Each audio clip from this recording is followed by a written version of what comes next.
Mrs. Dayal Pyari Srivastav obtained her bachelor's degree in physics and master's degree in electronics from Dayalbagh Educational Institute in 1985 and 1988 respectively.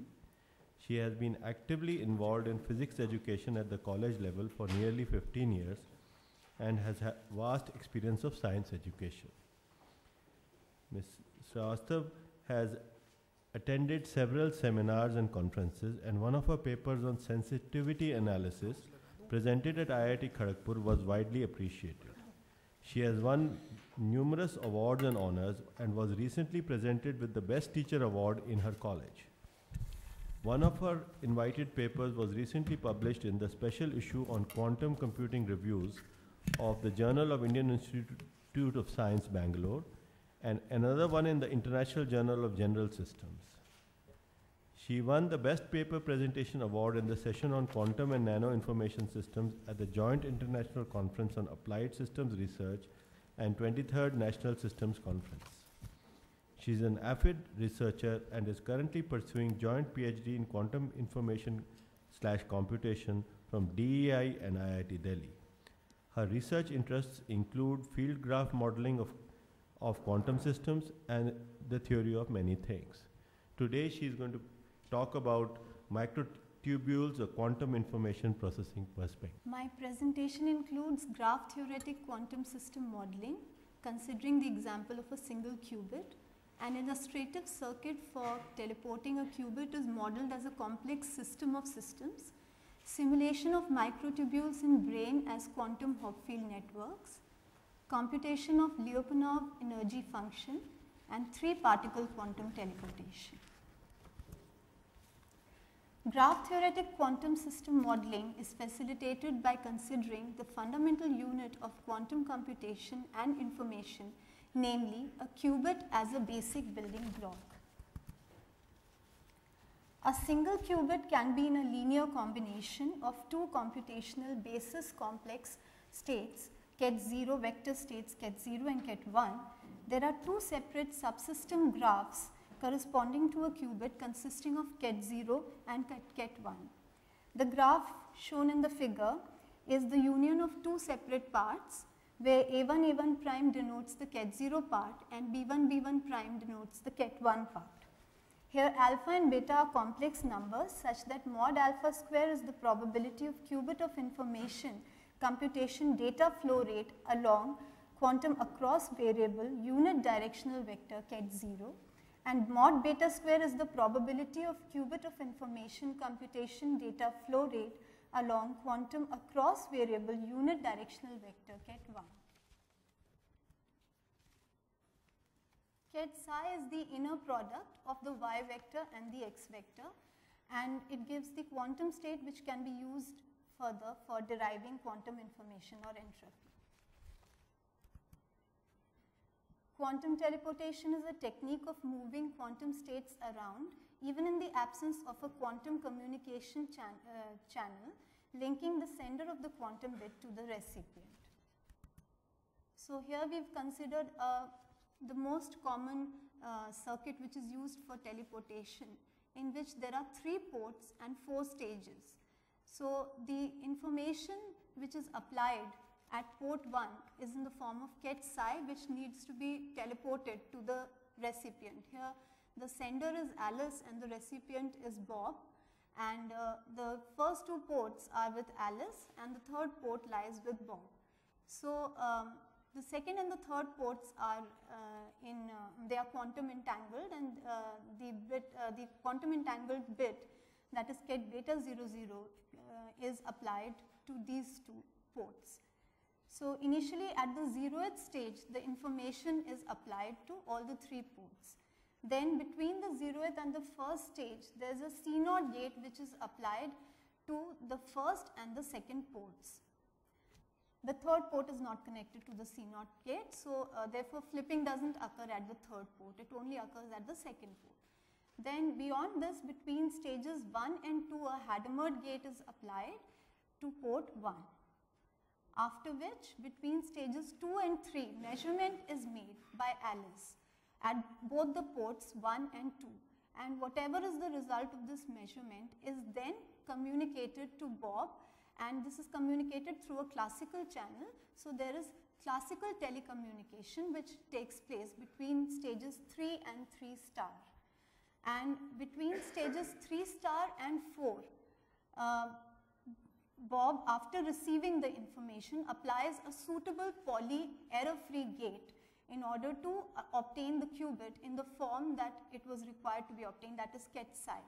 So in order to obtain the qubit as ket psi, he has to apply a suitable Pauli gate. It could be a Pauli I gate, an X gate, a Z gate, or an X gate followed by a Z gate, depending upon the information that is received by Bob. Now, quantum teleportation can be considered as a system of systems. The reason I say so is because quantum teleportation satisfies the characteristics which are required for a system to be called a system of systems. For example, the first characteristic that it satisfies is that there should be one goal or objective for a system to be called a system of systems, and the goal here is teleportation. The second criteria that it satisfies is that it has uncertainty. Thirdly, it also has long distance communication taking place. I mean, in teleportation there is long distance communication which takes place. Then there should be non-linearity, and we find that in quantum teleportation, when measurement is made, then non-linearity occurs. And from a single system, many systems can be derived. So in quantum teleportation, from one single system, we find that 4 different models are derived, and therefore it qualifies as a system of systems. What we did was that we derived the quantum field graphs and also the quantum system graphs at different stages of teleportation. And besides this, the system graph circuit equations and system graph vertex equations were established at each stage. So this is the sending end stage, that is the 0th stage at which the information was applied to all the 3 ports. So at the first port, the information which was applied in the form of a single qubit was represented as shown in the graph. The left hand side of the graph represents the single qubit. The right hand side of the graph represents the double qubit, which is applied in the form of a quantum entangled qubit, that is ket beta 00, to ports 2 and 3. Step 2 was when the C0 operator was applied and flipping of the second port took place, and as I already said, the third port was not connected to the C0 gate, and therefore there was no flipping at the third port. Figure 9 here represents the quantum terminal graph for the first stage output, and this gives us an aggregate multi-port representation of the quantum terminal graph. The terminal characteristics and transfer function representation for C0 gate between stages 0 and 1 are given by the equations 9.1 shown in this slide. Now here we've derived the quantum subsystem graph. The quantum subsystem graph at stage 1 is represented as the union of the quantum terminal graphs for the input and output of the first stage. So the output graph is shown in dotted lines and the input graph is shown in continuous lines. The system graph is actually the interconnection of terminal graphs. Step 3, on application of Hadamard gate to the first port, the value of ket psi 2 has been evaluated, and we find that the number of probable states becomes 8. Each probable state is transformed into the superposition of 2 probable states, and this has been used for processing the last stage. The quantum terminal graph for the second stage output in port-wise disaggregated representation is given in figure 10a, and the corresponding quantum terminal graph for the second stage output with simplified aggregate multiport representation is given in figure 10b. At stage 3, step 4, the sender S performs a measurement at ports 1 and 2, and there's an equal probability of 1 by 4 each to obtain one of the 4 double qubits, ket 0, 0, ket 0, 1, ket 1, 0 or ket 1, 1. Corresponding quantum subsystem graphs at stage 3 as the union of quantum terminal graphs at stage 3 are given by figure 11a or 11b or 11c or 11d, both an in aggregate representation as well as equivalent disaggregate representation with output graphs and dotted lines and input graphs and continuous lines. The quantum measurement gate transfer matrices are shown in this slide.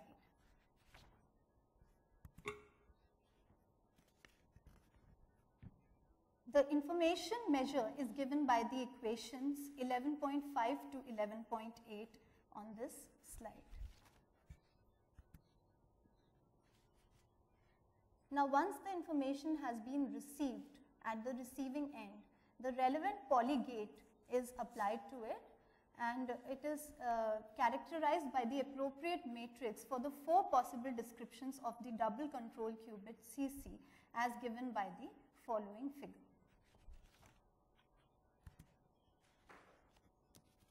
Quantum subsystem graphs at stage 4 as a union of the input and output quantum terminal graphs have been shown in this figure, where once again the output graph is shown by dotted lines and the input graph is shown by continuous lines. The double qubit controlled polygate transfer function matrices are shown on this slide.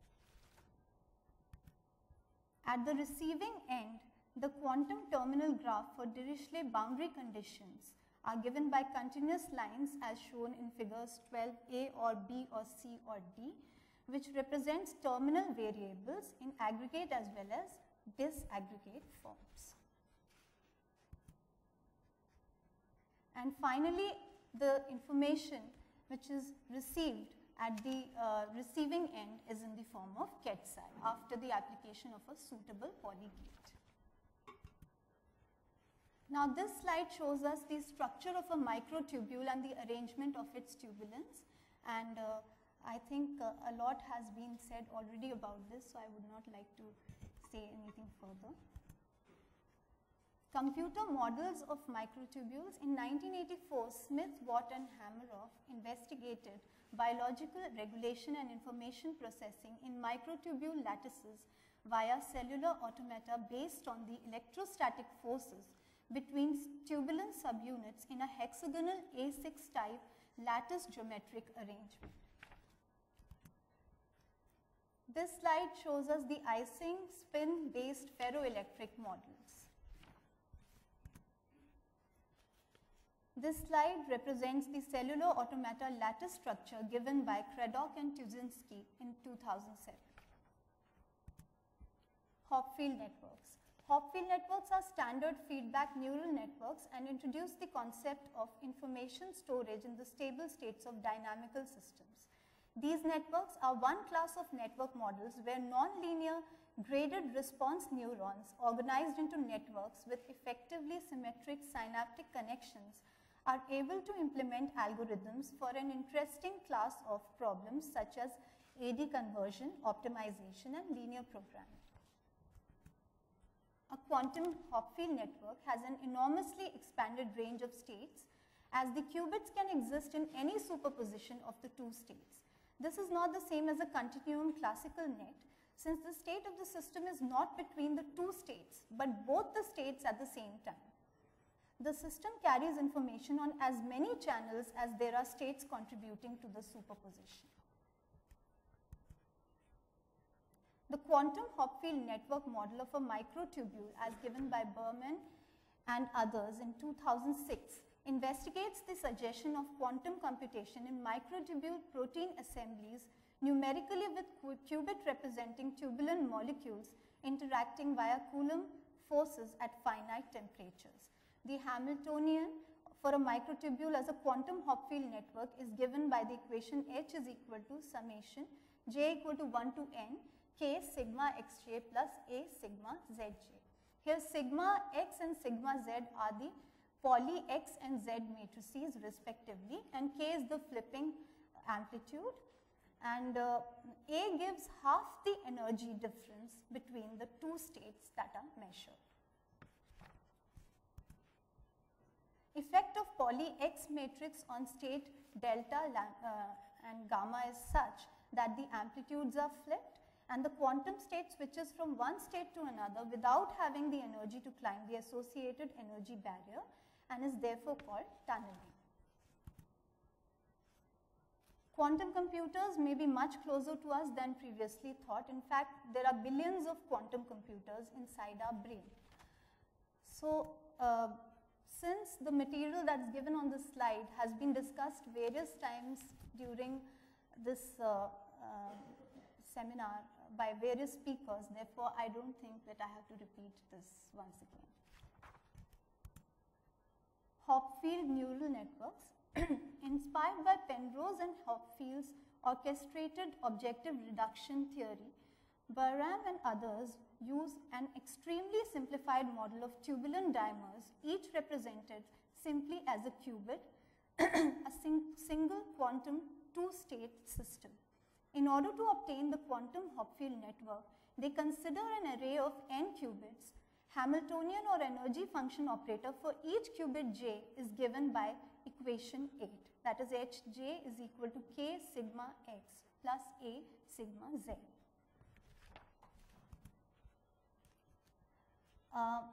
Ket psi is defined as delta ket 0 plus gamma ket 1, which represents a single qubit here, and the graphical representation for the single qubit is given in figure 9 as shown on this slide. Each qubit j may be visualized as a loop having n discretization points propagating in imaginary time from 0 to beta. A discretization point at any instant of imaginary time is the instantaneous state of the qubit at that corresponding value of the inverse temperature. Figure 10 shows a qubit with n equal to 4 discretization points in a system of n equal to 3 qubits. Lyapunov energy function of quantum Hopfield network. LQHN for the simplest possible quantum Hopfield network model considering n qubits each with n discretization points propagating in imaginary time inverse temperature over 0 to beta with each pair of qubits interacting only at equal imaginary discretized time n is given by Bahram and others as in equation 7. And we are actually only using the process to derive the quantum Hopfield network. We have not derived this equation. We are only using the processes to derive the quantum Hopfield network. Hopfield network is globally, asymptotically stable, and the stable states are the minima of the L function of the system. Hopfield neural networks from an initial to final steady state are the minima by which the Lyapunov function of the system becomes smaller and eventually achieves a local minimum at the stable state. This stable state is a pattern that is recalled by the network as its final state. So, in the figure given below is shown the tunneling process for a single qubit between two discretization points I and I plus 1. There are two input ports here, port 1 and port 2 are the two input ports, and there is an output port. The output port is a common micro energy function accumulator output port with scalar unit potential difference. This slide shows us the Coulombic bidirectional interaction process between two qubits at the same discretization point.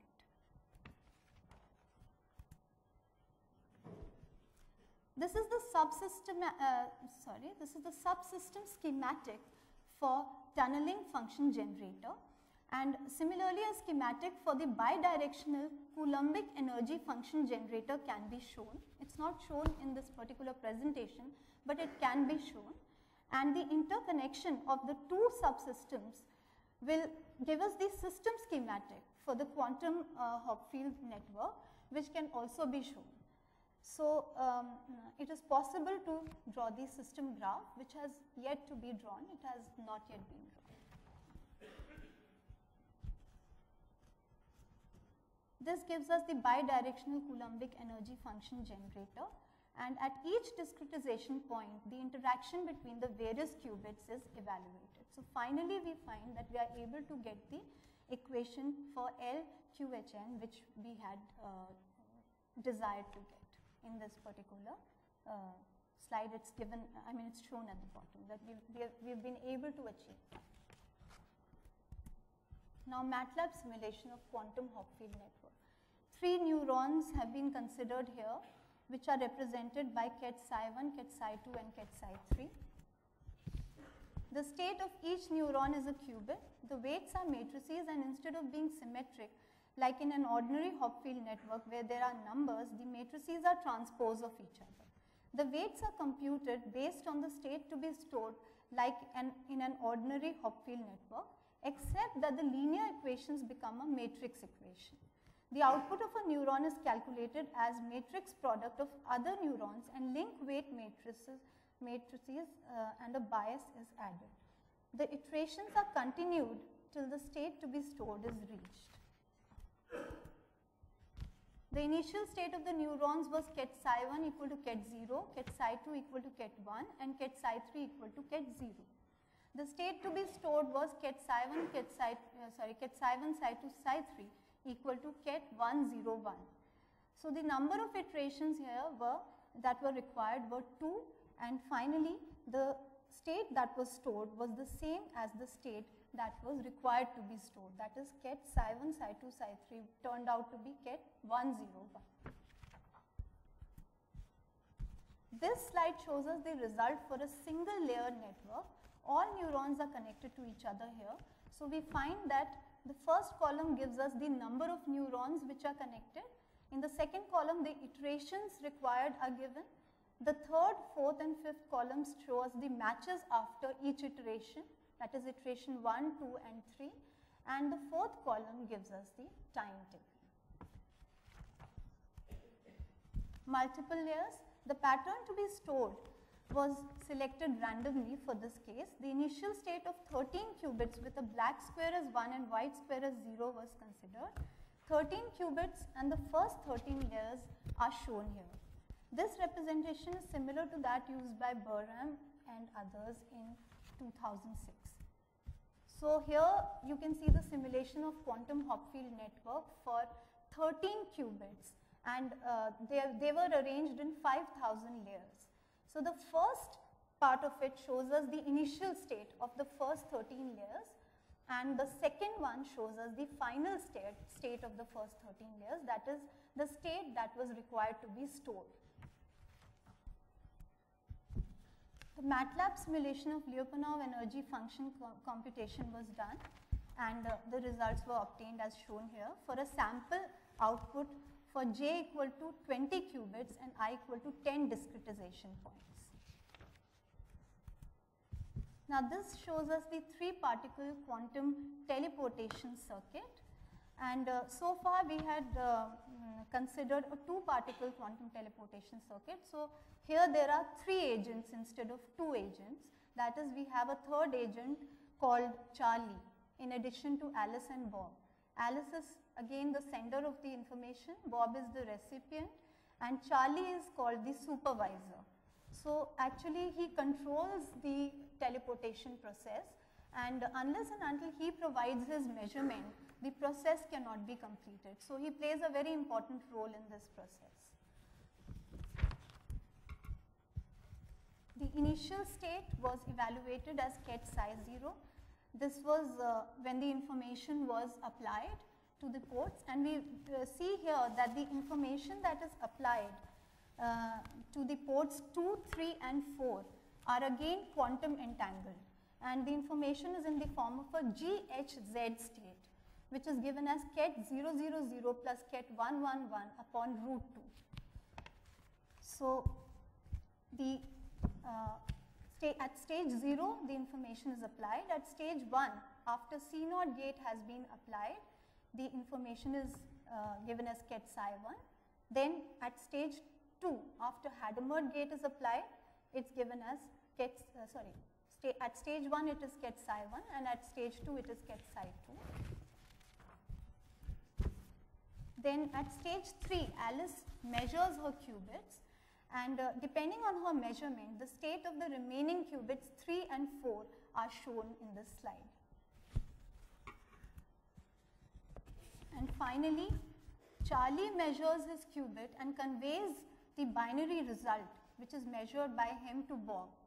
And the 2 measurements of Alice and 1 of Charlie are then used in control block as follows to obtain the final result of Bob. And therefore, finally, Bob is able to obtain the information in the form of ket psi, which was required to be teleported through this circuit. Now, actually, for this particular circuit, we've still not drawn the quantum terminal graphs and the system graphs. So, we are yet to draw those graphs, and also we are planning to extend it to an n-agent system. So, the work is still going on, and it requires to be completed. These are the references. The acknowledgements. Thank you. Questions? Ma'am, about the system of systems, is it a necessary characteristic that it manifests one to many in some way, yes, in order to qualify to be a system of systems? Yes, Does that mean that one to many is some kind of thumb rules which are then applicable to, so that sort of reflects upon the nature of the constituents which forms the system of systems? That's right. Thank you very much.